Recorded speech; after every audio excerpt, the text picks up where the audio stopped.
আমায় বললো যে 5টা গরুতে নিয়ে যাবে। আমি বললাম 2000 টাকা লাগবে, বলে 1500 টাকা দেবো।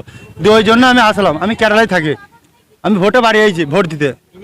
নদিয়া নিয়ে যাবে ওদের গ্রাম, চাষ করবে বলে নিয়েছে। কাগজ একটা আগের সপ্তাহে বেশ মঙ্গলবারে কেনা সে কাগজ আমায় দিয়েছে। এনারা জান, আমি জানি না। আমার নাম রহিম শেখ।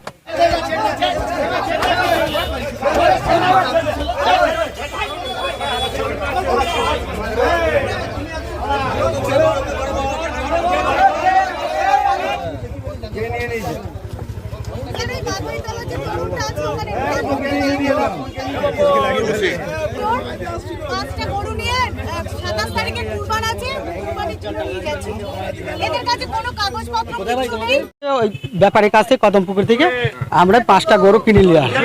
হ্যাঁ, দুটো চাষ করে বাড়ি থেকে আমরা বিক্রি করি চাষের লেগে। এই নাকাশিপাড়া থানা আমাদের ভবানীপুর বাড়ি। গরু পাচার করে নিয়ে আসছো আমাকে এটাই বলছে। আমরা তো কিনে নিয়ে আসছি। ব্যাপারে মোবাইলে দেখালো, তারপরে মোবাইল দেখালো হচ্ছে 2,60,000 এই 5টা। আমরা বাড়ি থেকে আমাদের নিজের চাষের টাকা ব্যবসাটা বিক্রি এখন বাড়িতে রাখবো। ধার দিয়ে কসম করে বল, কেউ যদি দেখাইতে পারে আমাকে এই ধার দিয়ে। আমি গরুই একলে আসিনি। হ্যাঁ, প্রথম আসলাম। হ্যাঁ, এসে দেখে নিয়ে যাচ্ছে সুজা উদ্দিন, এই নাকাশিপাড়া থানা।